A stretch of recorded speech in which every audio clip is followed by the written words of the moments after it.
নুসরা, জাদু দিয়ে জাদু নষ্ট করা শয়তানের কাজ। আর শয়তানের কাজ হালাল নাকি?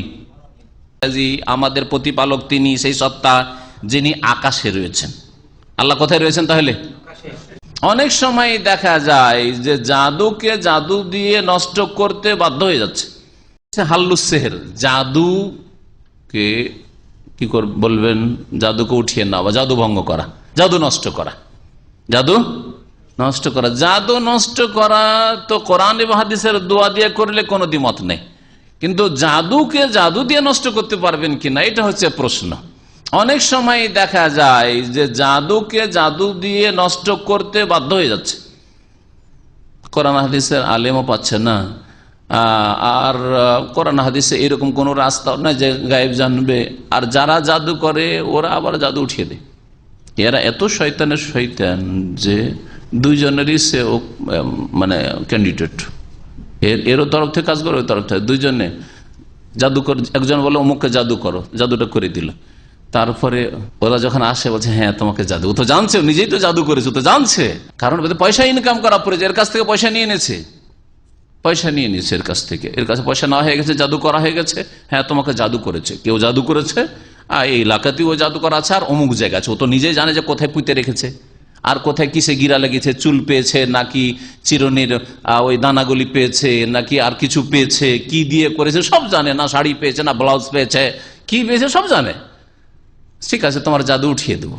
ওই জিনিসগুলো উঠিয়ে দিয়ে যদি আপনার কাছেও নিয়ে আসা হয়, আর সূরা ইখলাস ফালাক নাস পড়ে ফুঁক দেন, আর ওইগুলোকে কেটে দেন বিসমিল্লাহ বলে, যে গিরাগুলি লাগানো হয়েছে বা যে জিনিসগুলো জাদু করা হয়েছে, জাদু সাথে সাথে নষ্ট হয়ে যাবে। জাদু করার খবর রাখে, কাল জাদু করেছেও, কথা বুঝতে পারছেন? বা জাদুকর সরাসরি খবর না রাখলে ওদের জিনেরা খবর রাখে, কারণ জিন দিয়ে জাদু করেছে, অন্য জাদুকর করেছে, খবর একে খবর দেবেও, মানে একে অপরকে দ্রুত খবরও দিতে পারে এরা, জিনেরা। এসব এইগুলি হয়ে থাকে, এগুলি ওদের বাজারে এই ব্যবসাগুলি হয়ে থাকে। হাল্লুস সেহরে আনিল মাসহুর কাসসামাহুল উলামা ইলা কিসমাইন, জাদুগ্রস্ত ব্যক্তি থেকে জাদু নষ্ট করা দুই ভাগে বিভক্ত ওলামায়ে কেরামদের নিকটে। ওলামারা দুই ভাগে ভাগ করেছেন। প্রথম হচ্ছে আইয়াকুনা যালিকা বিল কোরআনি, কোরআনের আয়াত দিয়ে যদি করেন, ওয়াল আদিয়াতে দুয়া কালাম দিয়ে করেন, ওয়াল কিরাআতিল মুবাহার বৈধ কোন বাক্য দিয়ে করেন, বৈধ কোন বাক্য, কোরআনী দোয়া, রসুলের হাদিসের দোয়া ছাড়াও আপনি নিজের ভাষায় দোয়া, আল্লাহ তুমি শেফা দাও, আল্লাহ তুমি শাফি, আল্লাহ তুমি শেফা দাও, আল্লাহ বালা মুসিবত দূর করো, এটা ভালো কথা নয়? সেটা দিয়ে হইতে পারে।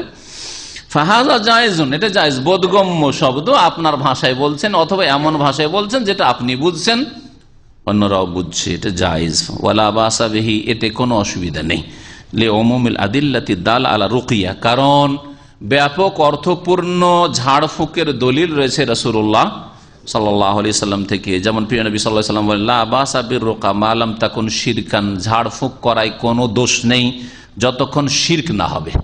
শিরক যদি না থাকে, যে কোনো বাক্য দিয়ে, ভালো কথা দিয়ে ঝাড়ফুঁক করা যেতে পারে। সবচেয়ে ভালো কথা কোরআনে কারীমের আয়াত, আর তারপর রাসূলুল্লাহ সাল্লাল্লাহু আলাইহি সাল্লামের হাদিসের দোয়া, আর তারপরে যে কোনো মুসলিমের ভালোবাসা। ভালোবাসা, আল্লাহ শুনছেন আপনার ভালো কথা। রাওয়াহ মুসলিম, হাদিস সহিহ মুসলিমের। ওয়া কাউলুহু সাল্লাল্লাহু আলাইহি ওয়াসাল্লাম, নবী করিম সাল্লাল্লাহু আলাইহি ওয়াসাল্লামের বাণী, লা রুকিয়াতা ইল্লা মিন আইনিন আও হুমাতিন, ঝাড়ফুঁকের মতো ঝাড়ফুঁক নেই, তবে বদনজরের ক্ষেত্রে আইন মানে বদনজর যদি লাগে, আও হুমাতিন অথবা বিষ লাগে, সাপ বিচ্ছুর বিষ, এগুলোর ক্ষেত্রে ঝাড়ফুঁক অত্যন্ত ফলপ্রসূ, এই জন্য বলা হয়েছে। এর মানে এই নয় যে শুধু বিষের ক্ষেত্রে ঝাড়ফুঁক করবেন, আর বদনজর লাগলে ঝাড়ফুঁক করবেন, আর জ্বর হয়েছে সেই ঝাড়ফুঁক করবেন না। না, যে কোনো অসুখের ক্ষেত্রে ঝাড়ফুঁক করতে পারেন, যে কোনো অসুখের ক্ষেত্রে ঝাড়ফুঁক করতে। ইমাম ইবনে তাইমিয়া রাহমাতুল্লাহ আলাইহি বলছেন যে আমি কোরআনে কারীমের ইব্রাহিম আলাইহিস সালামের সম্পর্কে আল্লাহ যে বলেছেন যখন তাকে আগুনে ফেলা হয়, এই দোয়াটি জ্বরের অবস্থায় আমি পরীক্ষা করে দেখেছি, বাস্তবে জ্বর ভালো হয়ে গেছে। তিনি বলছেন, ইয়া নারু কুনি বারদান ওয়া সালামান আলা ইব্রাহিম, ইয়া নারু কুনি বারদান ওয়া সালামান আলা, ইয়া নারু, হে আগুন, জ্বর, তাপ বেশি, তাপমাত্রা শরীরে বেশি, আগুন, ইয়া নারু কুনি বারদা, তুমি ঠান্ডা হয়ে যাও, সালামান আলা ইব্রাহিম, ইব্রাহিমকে সহি সালামত রাখো, আমার ছেলেকে আল্লাহ সহি সালামত রাখো। ঠিক আছে, এই আয়াত দিয়ে ইবনে তাইমিয়া রাহমাতুল্লাহর মতো মুজাদ্দিদ, মুওয়াহিদ, কোরআন সুন্নাহর অনুসারী ইমাম চিকিৎসা করেছেন। সুতরাং আপনি যে কোনো কোরআনের আয়াত দিয়ে করতে পারেন, তবে যেই বিষয়ের আপনি চিকিৎসা করছেন ওই রকম যদি ওর সাথে রিলেটেড সম্পর্কিত আয়াত হয় তাহলে ভালো। যেমন সেহরের যখন চিকিৎসা করছেন তখন জাদু সম্পর্কে আয়াতগুলি পড়েন। হ্যাঁ, ওমা কাফারা সুলাইমান ওয়ালাকিন্না শায়াতিনা কাফারু ওয়াত্তাবাউ মা তাতুলু শায়াতিন আলা মুলকি সুলাইমান ওমা কাফারা সুলাইমান ইত্যাদি। তারপরে সেহর সম্পর্কে আরো সূরা সাফফাতে জিন সম্পর্কে যে আয়াতগুলি রয়েছে ইত্যাদি। এইভাবে মুসা আলাইহিস সালামের ঘটনা, যে সেহর সম্পর্কে বা সাহে জাদুকরদের সম্পর্কে যে আয়াতগুলি রয়েছে ওগুলো পড়ে জাদুর ক্ষেত্রে ফোক দেবেন। এটা হচ্ছে তরিকা। যে কোনো ব্যক্তি দমের কাজ করতে পারেন, কোনো অসুবিধা নেই। আবু দাউদের হাদিস ছিল এটি, যে ঝাড়ফুঁক বিশেষ করে বদনজরের ক্ষেত্রে আর বিষের ক্ষেত্রে। ওয়াকাউলু সাল্লাল্লাহু আলাইহি ওয়াসাল্লাম, নবী করিম সাল্লাল্লাহু আলাইহি ওয়াসাল্লাম, উনজিলা আলাইয়া লাইলাতা সূরাতান, আমার কাছে আজকে রাতে দুটি সূরা নাযিল হয়েছে, আমার প্রতি দুটো সূরা নাযিল করা হয়েছে। লাম ইয়াতাআওয়াজ বিমিসলিহিমা, এই রকমের সূরা দিয়ে কখনো আশ্রয় গ্রহণ করা হয়নি। মানে খুব চমৎকার সূরা আল্লাহর আশ্রয় নেওয়ার জন্য। তা হচ্ছে কুল আউযু বিরাব্বিল ফালাক ওয়া কুল আউযু বিরাব্বিন নাস। এই দুটো সূরা সবচাইতে উত্তম সূরা আল্লাহর আশ্রয় গ্রহণ করার জন্য সমস্ত রকমের দিন দুনিয়ার অনিষ্ট থেকে। কুল আউযু বিরাব্বিল ফালাকে রয়েছে আর কুল আউযু বিরাব্বিন নাসে রয়েছে। হাদিস নাসাইর হাদিস। এবং নবী করিম সাল্লাল্লাহু আলাইহি ওয়াসাল্লাম থেকে বর্ণিত কাল মাসুর বর্ণিত ফি রুকিয়াতিল মারিজ, রোগী ব্যক্তিকে দম করার ক্ষেত্রে রব্বুনাল্লাযী ফিস সামায়ে তাকাদ্দাসা ইসমুকা ফিস সামায়ে, রব্বুনাল্লাযী আমাদের প্রতিপালক তিনি, সেই সত্তা যিনি আকাশে রয়েছেন। আল্লাহ কোথায় রয়েছেন তাহলে? শুনে রাখেন একটি ভালো কথা, আজকাল বিদাতীরা কিছু কিছু ছেড়ে আসছে, মানে দলিলের যখন হামলা তাদের উপর হচ্ছে কোরআন এবং হাদিসের, কিছু কিছু বিদাত ছেড়ে আসছে। এখন বলছে আল্লাহ সর্বত্র না, আল্লাহ আরশে, কিন্তু আল্লাহর আরশ কোথায়? আল্লাহর আরশ সর্বত্র। ওইটা আবার ঢুকানো আছে অবিভ্রান্তি। সেজন্য কি বলবেন? সাবধান হয়ে যান, এই বিদাতি থেকে একবারে সতর্ক সাবধান। আল্লাহ আরশে আছেন, কিন্তু আল্লাহর আরশ কোথায়? বলছে সর্বত্র। গুমরাহি না? আল্লাহ বলছেন যে আমেনতুম মান ফিস সামাই, তোমরা কি ভয় করো না সেই সত্তাকে যিনি কোথায় রয়েছেন? আকাশের ওপরে রয়েছেন। এটা তো আয়াত বললাম। হ্যাঁ, হাদিস দেখেন, রব্বুনাল্লাযী ফিস সামায়ে, আমাদের রব যিনি আকাশে রয়েছেন, মানে আলাস সামা, ফি আলার অর্থে হয় তো আকাশে আল্লাহ রব। আল্লাহ আরশে সমুন্নত, আর আল্লাহর আরশ কোথায়? আকাশে। এই জন্য একটু ভেঙে বলবেন আজকাল বিদাতীদের গুমরাহি থেকে বাঁচার জন্য, আল্লাহ আরশে আকাশের ওপর সমুন্নত। বুঝা গেছে এবারে? সহি আকীদা হচ্ছে আল্লাহ কোথায়? আরশে, আকাশের ওপর, সৃষ্টির ঊর্ধ্বে, সৃষ্টির মধ্যে একাকার হয়ে যায়।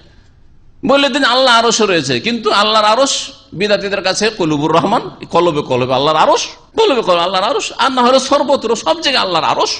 হ্যাঁ, সৃষ্টির নিচেও ভিতরেও সবকিছুতে, পাতালে সমুদ্রে, সব জায়গায় আল্লাহর আরশ। তো গুমরাহি। আল্লাহর আরশ আকাশের উপরে রয়েছে, 7 আকাশের উপর আরশ রয়েছে। এটা হচ্ছে আহলে সুন্নাত ওয়াল জামাতের আকীদা, কোরআন এবং হাদিস দ্বারা প্রমাণিত। হাদিস আবু দাউদের। আসানি, দ্বিতীয় প্রকারের চিকিৎসা বা জাদু নষ্ট করা হচ্ছে হাল্লু সেহর আনিল মাসহুরে বেসেহরিন মিসলিহি, জাদু দূর করা জাদুগ্রস্ত ব্যক্তি থেকে অনরূপ জাদু দ্বারা, মানে জাদু দিয়ে জাদুকে ধ্বংস করা। জাদুকর জাদু করেছে, দেখছেন যে জাদু থেকে বাঁচতে হবে, এখন আরেক জাদুকরকে ধরে বা ওই জাদুকরকে ধরে জাদু নষ্ট করাইলেন, জানছেন যে এরাও জাদুকর। এটা জায়েজ কিনা? অধিকাংশ মুসলিমরা এখানে গিয়ে ফেসে যায়। এজন্য এই বিষয়টি অত্যন্ত গুরুত্বপূর্ণ আপনাদের জানা। হাযা ইখতালাফা ফীহি সালাফু আলা সালাসাতি আকওয়াল, এই বিষয়ে উলামায়ে কেরামদের সালাফদের 3টি মত রয়েছে। 3টি মত রয়েছে। প্রথম মত হচ্ছে যে এটা জায়েজ। জায়েজ কি? জাদু দিয়ে জাদু নষ্ট করা। আল্লাহ কাহুল বুখারী ফি সাহিহি, ইমাম বুখারী রাহমাতুল্লাহ আলাইহি সহিহ বুখারীতে মুআল্লাক মানে প্রথম থেকে বিনা সনদে বর্ণনা করেছেন। জাযমান মানে অকাট্য শব্দ দিয়ে, সাঈদ ইবনে মুসাইয়্যিব প্রখ্যাত সাহাবী থেকে, তিনি কাতাদা থেকে, আন্নাহু ক্বালা ইবনে মুসাইয়্যিব, কাতাদা বলেন ইবনুল মুসাইয়্যিবকে, রাজুলুন বিহি তাব্বুন, একজন মানুষ পীড়িত, বা এখানে তাব্বুন মানে সেহরুন, পীড়িত কিসে? জাদুতে, জাদুগ্রস্ত। আও ইউখাযু আন ইমরাতি, অথবা তার স্ত্রীর কাছে যেতে পারে না। একটা জাদু এটাও। সুস্থ মানুষ, সুস্থ মানুষ, স্ত্রীর সাথে সহবাসে সক্ষম ছিল, হঠাৎ একেবারে এক ওয়াকেজো, কোনো কিছুই তার ইচ্ছায় চাহিদাই হয় না স্ত্রীর দিকে, জাদু জাদু করা হয়েছে। এও এক ধরনের জাদু। বলছেন যে এইরকম যদি হয় তাহলে কি করবে? স্ত্রীর কাছে যেতে পারে না বা জাদুগ্রস্ত। আইয়ুহাল্লু আনহু আও ইউনাশশার, তার থেকে জাদু নষ্ট করা হবে। কোরআন এবং হাদিস দিয়ে হাল হাল হাল মানে ইউনাশশার, নুসরা বলা হয় জাদু দিয়ে জাদু নষ্ট করা, নাকি জাদু দিয়ে জাদু নষ্ট করতে পারবে? ফাকালা, তখন বলেন সাঈদ ইবনে মুসাইয়্যিবের ফতোয়া, প্রখ্যাত তাবী, তাবী মানে বড় তাবী, তার অধিকাংশ ওস্তাদই সাহাবায়ে কেরাম, সাহাবায়ে কেরাম থেকে তিনি শিখেছেন। তিনি বললেন লা বাসা বিহি, কোনো অসুবিধা নেই, জাদু দিয়ে জাদু নষ্ট করায় কোনো অসুবিধা নেই, কারণ ইন্নামা ইউরিদুন আল ইসলাহ, এখানে উদ্দেশ্য হচ্ছে সংশোধন করা, সংস্কার করা, চিকিৎসা করা, উপকার করা, ইসলাহ উপকার করা, অপকার না, ক্ষতি করা নয়। ফাআম্মা মা ইয়ানফা ফালাম ইউনহা আনহু, যেটা উপকারী সেটা নিষিদ্ধ নয়, যেটা উপকারী সেটা নিষিদ্ধ নয়। তাহলে কোন জাদু নিষিদ্ধ বা কুফরি? যেটা অপকারী, ক্ষতি করে, ক্ষতি করে। হামালা বাযুল উলামা কালামা সাইয়্যিদিন আলা নুসরাতিল মুবাহাত বিল আদিয়া ওয়াল কিরা। এখন এই সাইয়্যিদ ইবনে মুসাইয়্যিবের কথাটি ইউনাশার ইউহাল এর মানে কি? তিনি তো বলেননি যে জাদু দিয়ে জাদু দূর করে, এত ভেঙে বলেননি। কিন্তু একদল ওলামা বলছেন না, তার উদ্দেশ্য হচ্ছে কোরআন এবং হাদিসের দুয়া দিয়ে বা বৈধ কথা দিয়ে দম করা উনি বুঝিয়েছেন, জাদু দূর করা। যারা বলছেন যে জাদু দিয়ে জাদু দূর করা যাবে না, এই ব্যাখ্যা করেছেন কিছু ওলামারা সাইয়্যিদ ইবনে মুসাইয়্যিবের কথাকে ব্যাখ্যা করেছেন কি দিয়ে? বৈধ দুয়া এবং আপনার ঝাড়ফুঁকের ওপর, এটাকে ঝাড়ফুঁকের সাথে সম্পৃক্ত করেছেন। আর তারা দলিলে পেশ করেছেন আয়েশা রাদিয়াল্লাহু তাআলা আনহা থেকে বর্ণিত হাদিস, আন্নাহা ক্বালাত লিন নবী সাল্লাল্লাহু আলাইহি ওয়াসাল্লাম মাসাহারাহু লাবিদ, লাবিদ ইবনুল আসাম ইহুদি যখন রাসূলুল্লাহ সাল্লাল্লাহু আলাইহি ওয়াসাল্লামকে জাদু করেছিল, তখন নবী সাল্লাল্লাহু আলাইহি ওয়াসাল্লামকে মা আয়েশা বলেছিলেন, হাল্লা তানাশশারতা, আপনি কেন জাদু নষ্টর ব্যবস্থা করলেন না? নুসরার কথাটি এখানে উল্লেখ করেছে। আখরাজাহুল বুখারী, হাদিস সহিহ বুখারীতে রয়েছে। ওয়ালি আন্নাল মানহি আনহু ওয়াদ-দার, তাহলে তানাশশার এখানে বলতে চাইছে নুসরা মানে জাদু দিয়ে জাদু দূর করা। মা আয়েশা রাদিয়াল্লাহু তাআলা আনহা বললেন যে আপনি জাদু দিয়ে জাদু কেন নষ্ট করলেন না? ইহুদি জাদু করেছে আপনার ক্ষতি করার জন্য, আপনি জাদু দিয়ে চিকিৎসা করতেন, জাদু দূর করতেন, জাদু নষ্ট করতেন। নবী সাল্লাল্লাহু আলাইহি ওয়াসাল্লাম এই কথা আর বললেন না যে তুমি অন্যায় কথা বললে, জাদু দিয়ে জাদু দূর করা যায় না, চুপ থেকেছেন, কথা বলতে চাইছে। এটা দলিল তাহলে কার? প্রথম মতের, যে জাদু দিয়ে জাদু দূর করা জায়েজ। ওয়ালি আন্নাল মানহি আনহু ওয়াদ-দার, আর নিষিদ্ধ হচ্ছে ক্ষতিকর বস্তু। কারণ আল্লাহ কোরআনে কারীমের সূরা বাকারা আয়াতটি লম্বা রয়েছে, তার একটা অংশ বলছেন 102 নম্বর আয়াত, ওমা হুম বিদাররিনা বিহি মিন আহাদিন, জাদু দিয়ে এই জাদুকররা কোন রকমের ক্ষতি করতে পারে না, ইল্লা বিইজনিল্লাহ, তবে আল্লাহর ইচ্ছাই, আল্লাহর ইচ্ছাই, মানে আল্লাহর ক্ষমতার বাইরে তারা যেতে পারে না। আল্লাহ পাক রব্বুল আলামিন ইচ্ছা একটা আর হুকুম আলাদা জিনিস, এই দুটোকে অনেকে বুঝেন না। হুকুম মানে হুকুম দেওয়া, নির্দেশ দেওয়া। আল্লাহ নির্দেশ করেছেন কুফরি করো, জাদু করো না, মন্দ কাজের কোনো নির্দেশ দেননি। কিন্তু আল্লাহর ইচ্ছার বিরুদ্ধে যদি হয়, তার মানে আল্লাহ পারছেন না থামতে, নাকি? এই জন্য বলতে হবে যে আল্লাহর ইচ্ছা আলাদা জিনিস আর আল্লাহর নির্দেশ হুকুম আলাদা জিনিস। তো আমাদের সমাজে যে বলা হয় আল্লাহর বিনা হুকুমে গাছের পাতা নড়ে না, এটা অবৈধ কথা, বলে এটা কুফরি কথা। আল্লাহর বিনা হুকুমে গাছের পাতা নাড়ে না, মানে চোর চুরি করতে যাচ্ছে আল্লাহর হুকুম নিয়ে, তাই না? খুনি খুন করতে যাচ্ছে, জেনাকারী জেনা করতে যাচ্ছে আল্লাহর হুকুম নেই যে গেলাম জেনা করতে, না কি? ভুল কথা না? এটি ভুল কথা, কুফরি কথা এটি। আর আল্লাহর ইচ্ছার বিরুদ্ধে গাছের পাতা নড়ে না, এটা ঠিক। বিনা এরাদায়, আল্লাহর বিনা মাশিয়াত, এরাদায়, বিনা ইচ্ছায় গাছের পাতা নড়ে না। কেন? আল্লাহ হচ্ছেন সর্বশক্তিমান। আল্লাহর ইচ্ছার বিরুদ্ধে যদি গাছের পাতা নড়ে, যে আল্লাহ ইচ্ছা করেন না তারপরে চোর চুরি করে নিতে পারলো, হ্যাঁ, খুনি খুন করে দিতে পারলো, জেনাকারী জেনা করতে পারলো, বেনামাজি শুয়ে থাকতে পারলো, তার মানে আল্লাহ তাহলে অসহায়, পারছেন না, এরা আল্লাহকে হারিয়ে দিয়েছে, তাহলে আল্লাহকে অক্ষম করে দিলেন, ঠিক না? সেই জন্য আল্লাহ, এই জন্য আমি একটা উদাহরণ দিয়ে বুঝাই এটাকে, যে আল্লাহর দুনিয়াটা হচ্ছে আল্লাহর খেলনা ঘর, টয় টাউন। খেলনা ঘরে আমরা বাচ্চাদেরকে দেখি ছেড়ে দিয়েছে, কোনো বাচ্চা আছে খুব ভদ্রভাবে খেলাধুলা করছে, আর কিছু বাচ্চা আছে বোধ, ও ওই দিনে ভাঙবে, কিন্তু একটা কিছু ওকে ভেঙে আসতে হবে, এটা ভাঙছে ওইটা ভাঙছে, ভাঙার চেষ্টা করছে, বুঝতে পারছেন? তো ওই রকমে যারা পাপী মানুষ তারা ভাঙচুর করছে। আল্লাহ খেলনা ঘরে ছেড়েছে, যা তোদেরকে ছাড়লাম, আজকে ছেড়ে দিলে, এই যে 60টা বছর তোদেরকে ছেড়ে দিচ্ছি, তোরা ভাঙচুর করবি না গড়ে তুলবি তোদের ব্যাপার। জি, তোরা ভাঙচুর করিস তো জাহান্নাম তৈরি করে রেখেছি, আর যদি তোরা যদি গঠনমূলক কাজ করিস তাহলে তোদের জন্য জান্নাত তৈরি করে রেখেছি। কওলুসানি, দ্বিতীয় মত হচ্ছে আন্নাহু লা ইয়াজুজু মুতলাকান, মোটেই চলবে না জাদুর চিকিৎসা করা, সেহের দিয়ে মোটেই চলবে না, জাদু দিয়ে জাদু দূর করা চলবে না। এটা মত হচ্ছে আরেক তাবেঈর হাসান বসরি রহমাতুল্লাহ আলাইহ, হাসান বসরি রহমাতুল্লাহ আলাইহ। ও সুলাইমান বিন আব্দুল্লাহ সাহেব তাইসিরুল আজিজুল হামিদ, ইমাম মুহাম্মদ বিন আব্দুল্লাহ রহমাতুল্লাহ আলাইহির নাতি সুলাইমান বিন আব্দুল্লাহ বিন মুহাম্মদ বিন আব্দুল ওয়াহাব, ওনারও মত এটি এই কিতাবুত তাওহীদের ব্যাখ্যায়। এবং মোহাম্মদ বিন ইব্রাহিম যে আলে শেখ, শেখ ইবনে বাজের আগে যে প্রধান মুফতি ছিলেন সৌদি আরবের, তিনিও। তারা বলছেন আফাইয়া আমালুল কুফরা লেকাই তাহিয়া বেজালেকা নফুসান মারিজ নফুস তাহিয়া বেজালেকা নফুসুন মারিজা, কুফরি কাজ করে রোগাক্রান্ত ব্যক্তিকে জীবন দান করবে? আরে কুফরি করে কাউকে সুস্থ করবেন না, কুফরি করে সুস্থ করা যাবে না তাদের মতে। এটি ওয়াস্তাদল্লু বিল উমুমাত, তারা আম দলিলগুলি, ব্যাপক অর্থপূর্ণ দলিলগুলি পেশ করেছেন। তারা বলছেন মান আতা আররাফান, নবী সাল্লাল্লাহু আলাইহি ওয়াসাল্লাম কঠোরভাবে গণক জাদুঘর এদের কাছে যেতে নিষেধ করেছেন। যে ব্যক্তি গণকের কাছে যাবে, জাদুঘরের কাছে, ফাসাদ্দাকাহু, বিশ্বাস করবে, মা ইয়াকুলু, তাদের কথাই, লাম তুকবাল সলাতু 40 লাইলাতান, 40 দিনের নামাজ কবুল হবে না। এইরকমই আর এক হাদিস রয়েছে মান আতা আররাফান, যেই ব্যক্তি গণকের কাছে যাবে, আও কাহিনান, জ্যোতিষীর কাছে যাবে, ফাসাদ্দাকাহু বিমা ইয়াকুল, যা তারা বলে বিশ্বাস করবে। আর সাহের গণক সব একই ক্যাটাগরির লোক।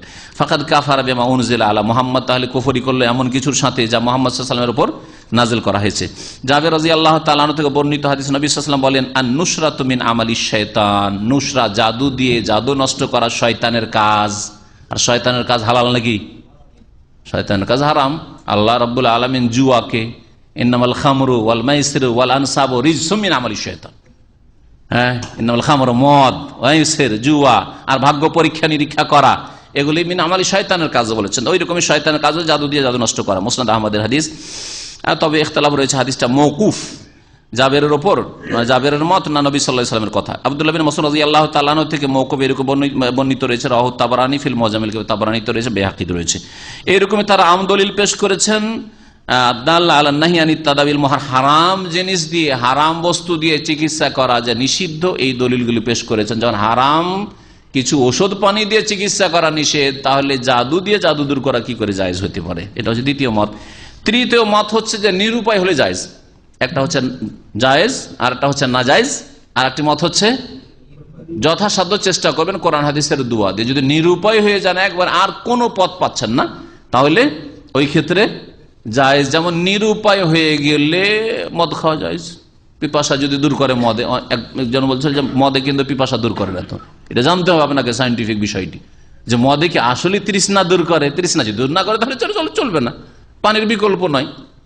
হ্যাঁ, এইরকমই আপনার খিদার তাড়নায় মরে যাচ্ছেন, সুতরাং যাতে কোন রকম বাঁচতে পারেন, হারাম কুকুরের গোস্ত, বিড়ালের গোস্ত খাওয়া, এই ক্ষেত্রে শুকুরের গোস্ত ইল্লা মজদুরের, তুমি আল্লাহ করে বলছে যে নিরুপায় হলে জায়েজ। তো ওই রকমই যদি কেউ নিরুপায় হয় তাহলে জায়েজ।